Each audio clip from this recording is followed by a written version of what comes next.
Je suis très heureux de te retrouver. Et c'est un bonheur de marcher dans les empreintes de pas de Jésus de Nazareth. Nous voyons aujourd'hui, ne craignez rien. Tu vois qu'à travers la parole, Dieu a un message pour toi et pour moi. Il nous dit, ne craignez rien.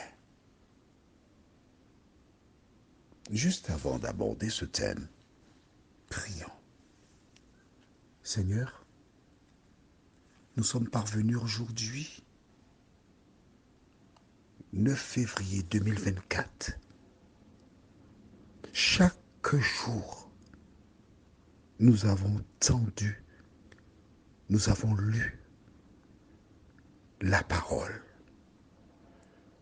Chaque jour, tu as frappé à la porte de nos cœurs. Tu nous as consolés, encouragés, en nous disant, ne crains pas, ne crains pas. Merci Seigneur. Comme Marinelli, n'aie pas peur. Depuis qu'elle a entendu une première fois un thème, elle a cru, elle a adopté et elle n'a pas peur. Seigneur, continue de nous fortifier. Cet esprit, dirige-nous dans la vérité. Au nom de Jésus, pour ta gloire éternelle. Amen. Rappelle-toi, David est de la tribu de Juda. Il fut roi. Après lui, Salomon parvint à la royauté, mais il avait 300 femmes et 700 concubines. Ah, je vois certains amis qui sont en train de frotter leurs mains, qui regardent leur épouse en souriant. Attention. Vois-tu, Dieu a toujours donné la liberté aux hommes. Quand je parle des hommes, on parle du genre humain, homme, femme. Mais il faut comprendre cela. Il se trouve, je suis obligé de t'expliquer là pour que tu comprennes, que en ce temps-là, des gens faisaient des pactes, des alliances. Alors, par exemple, M. Rigobert, il avait une belle famille, il avait 5 femmes qui avaient chacune enfanté 7, 8 enfants, ça faisait déjà 7, on va dire donc 8 par 1, 8 enfants, 7 femmes, ça ferait 56, il y a 56 enfants, plus les femmes. Ensuite, il avait quelques proches qui avaient des enfants, ils étaient une centaine. Alors, il décidait qu'ils étaient une nation. Ils étaient rois. Et ces petits royaumes qui se trouvaient près de Troyaume, rappelle-toi, on a vu l'histoire avec les gens de Gabaon. Qu'est-ce qu'ils ont fait? Eh bien, ils étaient peut-être assez nombreux, certes, mais ils ont dit, faisons alliance. Et par le passé, ces gens faisaient des alliances. Alors, quand une petite nation avait une fille qui était belle, oh là là, on allait voir le roi. On disait au roi Salomon, nous sommes une petite nation, environ 4 kilomètres de Troie. Nous aimerions faire alliance avec toi. Alors, et pour cette alliance, nous scellons, je t'offre ma fille. Et donc les filles étaient utilisées souvent en ce temps-là comme monnaie d'échange. Et c'est ainsi qu'il s'est retrouvé avec beaucoup de femmes.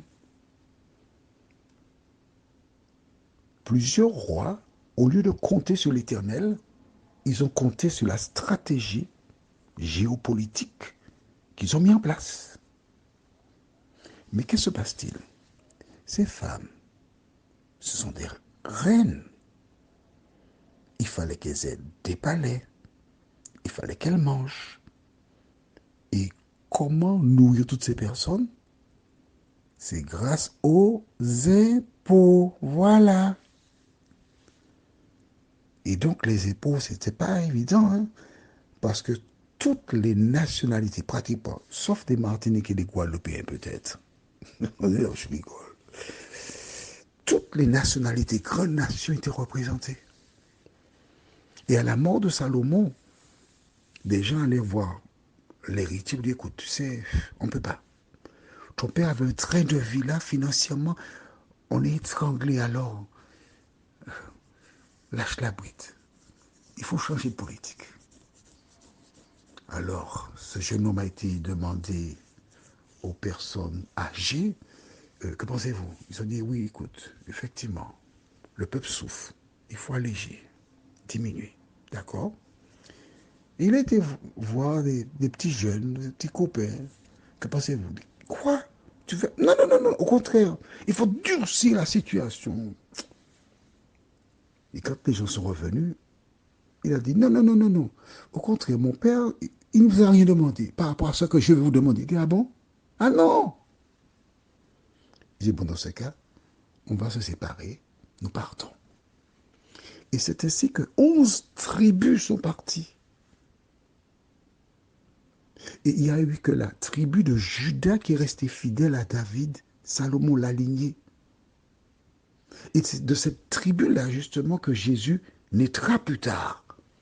Alors, il a voulu essayer de rattraper pour unifier le royaume avec les 12 tribus. Dieu a dit, ne va pas faire la guerre. Mais il a été quand même. Il a perdu. Et c'est ainsi que le peuple d'Israël s'est trouvé scindé en deux groupes. On parle d'Israël, les 11, et le royaume de Juda. C'est juste la tribu de Juda. Tu as compris? Bien. Alors maintenant, nous pouvons lire sans problème 2 Rois, chapitre 25, versets 22 à 24. Il y a eu la guerre encore, parce que ces personnes-là, elles étaient encore toujours aveuglées par le diable. Et le roi Nebuchadnezzar, n'oublie pas ce nom-là, Nebuchadnezzar, ça a été un grand roi. Il a fait la guerre et il est venu dans le royaume de Juda. Et nous lisons versets 22 à 24. Ainsi, Juda fut emmené captif loin de son pays.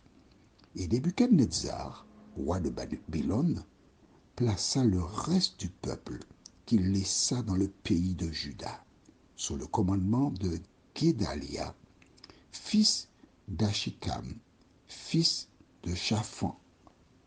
Lorsque tous les chefs des troupes eurent appris, eux et leurs hommes, que le roi de Babylone avait établi Guédalia pour gouverneur, ils se rendirent auprès de Guédalia à Mitzpah, savoir Ismaël, fils de Netania, Joshanan, fils de Kariach, Siraja, fils de Tanumet, de Netopha, et Jazania, fils de Mahakassiel, eux et leurs hommes. Et Guédalia leur jura, à eux et à leurs hommes, et leur dit, ne craignez rien de la part des serviteurs des Chaldéens. Demeurez dans le pays, servez le roi de Babylone, et vous, vous en trouverez bien. Quelle tristesse! Quelle tristesse! Le peuple d'Israël qui avait été appelé par Dieu pour être la lumière du monde. Le peuple d'Israël qui, en étant fidèle, inciterait les gens à connaître Dieu et servir le véritable Dieu. Maintenant, à cause d'une infidélité, Nebuchadnezzar vint, il emporta tout ce qu'il y avait dans le temple, tous les ustensiles, et il s'en alla aussi avec toutes les têtes pensantes, les jeunes brillants. Il s'en alla avec tout ça. Et ce sont les pauvres, les petits, les estropiés qui restèrent dans le pays. Jusque-là, les estropiés, les petits, ils n'étaient rien. Du jour au lendemain, ils prirent de l'importance, de la valeur, parce que ce sont eux qui ont maintenu le pays à flot. Aujourd'hui, tu peux paraître petit, Mais Dieu a un projet pour toi. Son projet, il te dit, ne craignez rien. Alors fais-lui confiance. Prions. Notre Seigneur et notre Dieu, grand est notre joie. Merci pour le bonheur que nous avons de te connaître et de marcher dans tes voies. Merci de nous révéler que malgré nos erreurs, nos manquements, tu te tiens toujours à nos côtés et tu nous dis, ne crains point. Continue de répandre ta paix et ta grâce sur nous et que nous puissions jour après jour, ô Dieu, croire que tu te tiens à côté de nous, tu veilles sur nous et tu accompliras ta volonté. Merci pour tes bienfaits, Seigneur. Merci de nous entendre. Nous t'avons prié au nom de Jésus et pour ta gloire éternelle. Amen. Que l'Éternel continue de te bénir et nous nous retrouvons demain si Dieu nous prête vie. Bonne journée à toi.